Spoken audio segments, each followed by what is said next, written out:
What's up everyone, it's Bruce Waha. Hope y'all are having a good day. Today's episode of Wingman Wednesday, we're going to be taking on a serious subject, which is veteran suicide. Before we get started, be sure to leave a like and subscribe to the channel if you like what we're doing here at Wallet Heart. Alright, let's get into it.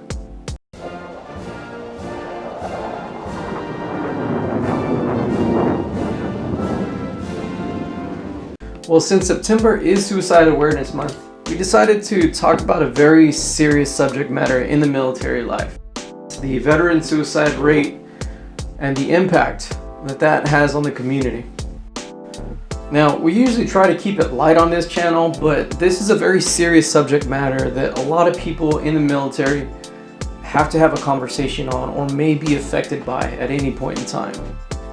High stress, depression, and conversations about suicide are definitely things that will be done and should be done amongst your peers and amongst your family.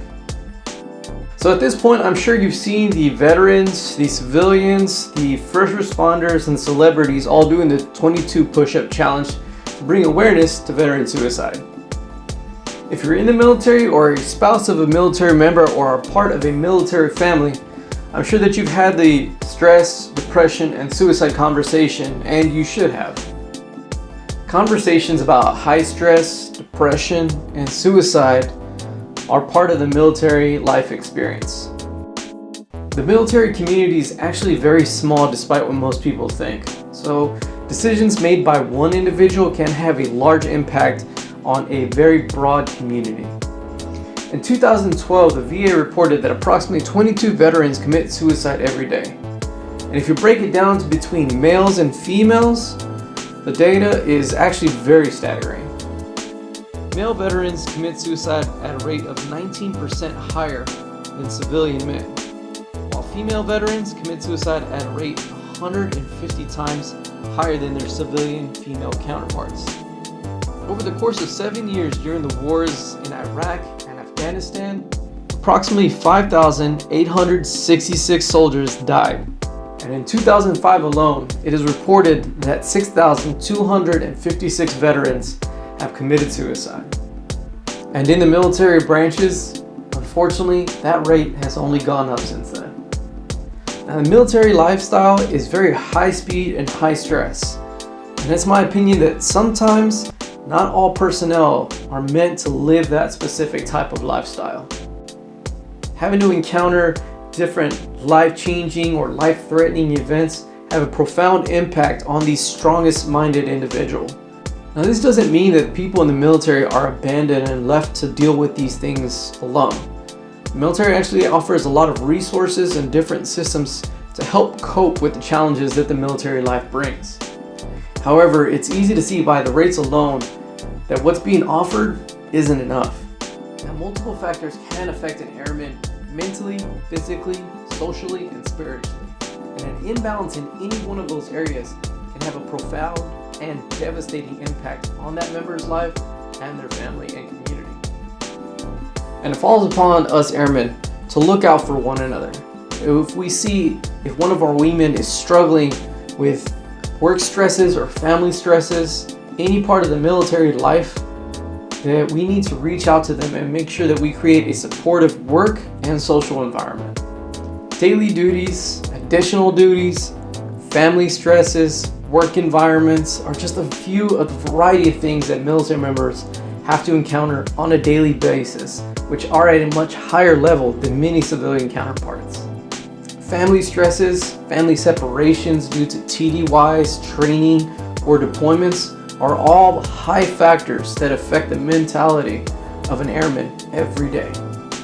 So having a wingman and close camaraderie with others in your unit are all great ways to take care of that at the lowest level. And when the stresses compound and mount and fall upon that service member's shoulders, it can easily slide right into depression. And it's my personal advice that if it gets to that point, seek help. Either through the chaplain, through military family readiness, through a therapist, or any way that you can actually have someone there to have a conversation about this with, does a great deal with helping that individual through that struggle.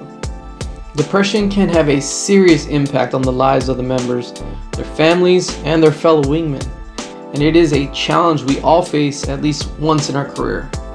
So I can assure you that someone at some point in your unit or within your military career has dealt with the type of stresses that you are dealing with. So if you feel like you're alone, reach out to your fellow wingman. I can guarantee you there is someone there to help you, someone there to listen. And above all else, don't keep it bottled inside. And despite the pain that those individuals feel, the stresses that they have, suicide is not the answer. It is simply the passing of that pain to your family, to your wingmen, and to your community. And I personally have seen the anguish, have felt the pain, and the lack of understanding and having to live with that emptiness that suicide leaves behind. Please, if you're thinking about suicide, reach out to someone. Many ways that we in the military community can help one another through this struggle is to create communities and environments that assist an individual with that struggle. Surrounding yourself with positive and motivated individuals is the type of community that you want to embed yourself into when dealing with depression and thoughts of suicide and any kind of stress that the military life can bring. Fitness clubs are some of the most common and most beneficial communities because personally, I feel that tempering of the mind is directly correlated with the strengthening of the body. Social clubs surrounding unifying topics and hobbies is another great focal point with building that community.